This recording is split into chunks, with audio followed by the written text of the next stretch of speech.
What's going on, my friends? I hope you're well. I'm just doing my thing, getting ready for my trip, getting ready to leave. Wanted to get on, and it's something I'm just recently learning, and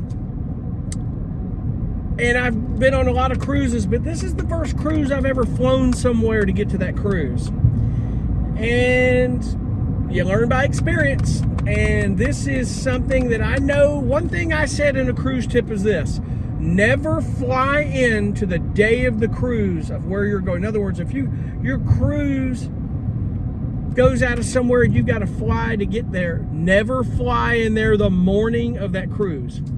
Because you get on the plane and that plane gets delayed and you get diverted and blah, blah, blah, or the weather happens or things happening out of your control and you don't make that boat, well, you lost it, and it happens. It happens to a lot of people.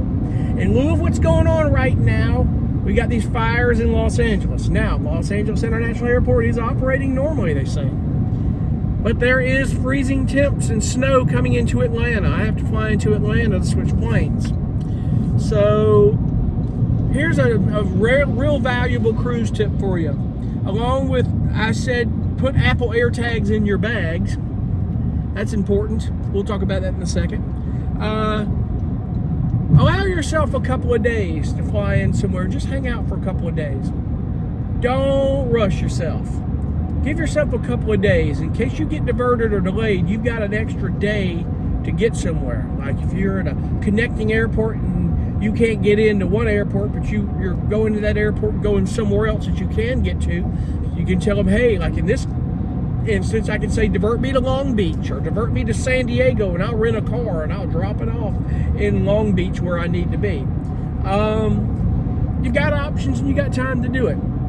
So keep that in mind. I'm leaving a day early. I'm leaving tomorrow morning, and I called Delta just on a whim, said, I think maybe just in case, it'd be maybe safe to leave a day early. Luckily, she set me on it tomorrow, and without any hesitation, she put me on a flight earlier.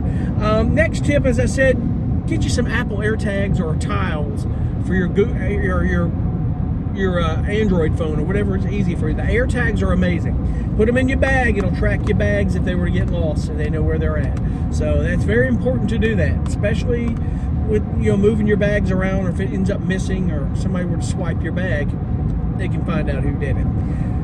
Third good tip is watch out, vehicle on shoulder ahead. Excuse the GPS going crazy. Next good tip is, whatever you do, if you can do it, self-assist your luggage on and off the boat, especially on the boat.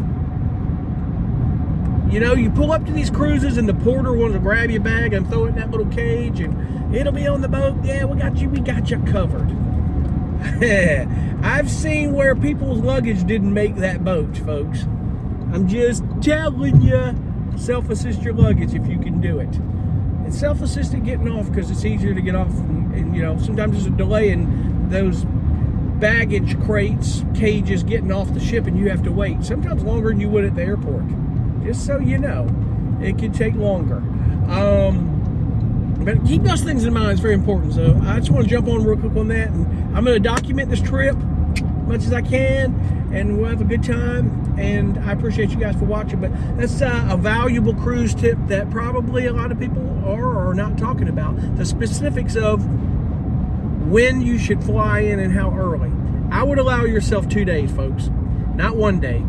2 days. Unless you can't, I understand. But 2 days is going to reassure that extra day that you're relaxed, everything is good, and you get there. So I just got to call the hotel in Long Beach and add a night to it. So we'll get to figure that out here. So anyway, we'll see you on the next one. Be good. Bye.